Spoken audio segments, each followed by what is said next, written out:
So in this question, we need to find the least potential difference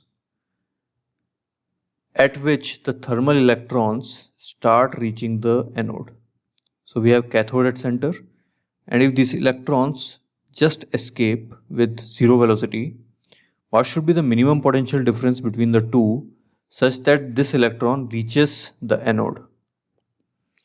So when it just escapes, you can see that because of this negative and positive charge, this electron will be pushed, actually just negative charge. Because of the positive charge, there will be no electric field, so inside the concentric cylinder. But because of this negative charge, there will be some electric field, due to which it will start to gain some velocity. As it gains velocity, the magnetic field, which is outside the plane, if current is downwards, that will push the electron back towards the center. So if the potential difference is more, the electron will definitely reach the surface. So we need to find the least potential difference such that this force Fe is least and it reaches the anode. So let's take a general position of a point on this curve. So let's say the velocity makes an angle alpha with the x-axis.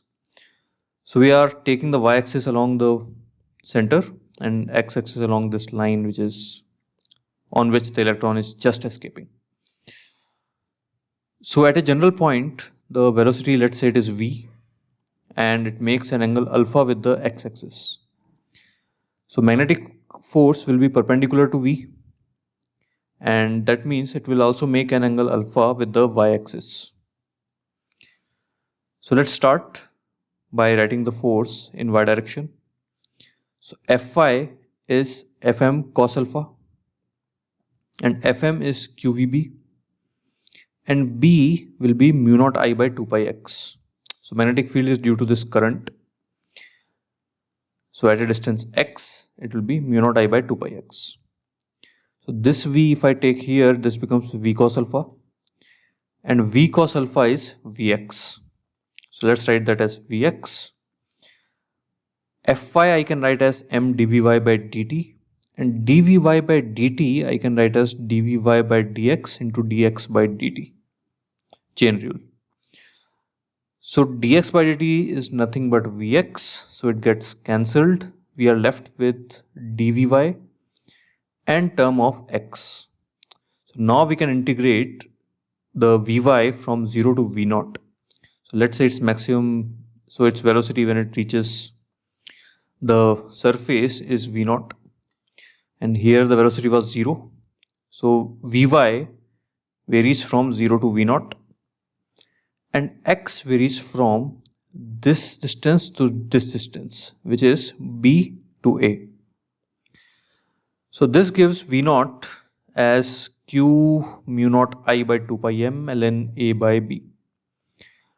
But we are not given V0, so we'll find V0 by this.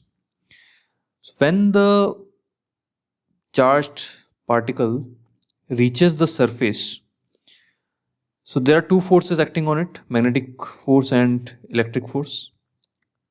So due to the electrostatic force only, it will gain energy, because work done by magnetic force is always 0. So if you do the work done by electric force, that will be Fe dot dr, and integral of it will nothing but the voltage difference between the two surfaces. So I mean E dot dr. So that means the potential, the work done by the electrostatic force is equal to gain in energy. So QV is equal to half mV0 square. This gives the value of V0, which we will put here.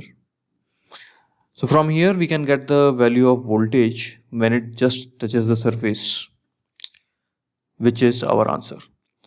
So any more value of V0 and it won't be tangent, it will cross the surface. And if the value of V is less than this, then it will just get back inside. So it will not reach the anode. So on this value, it will just reach the anode, which is our answer.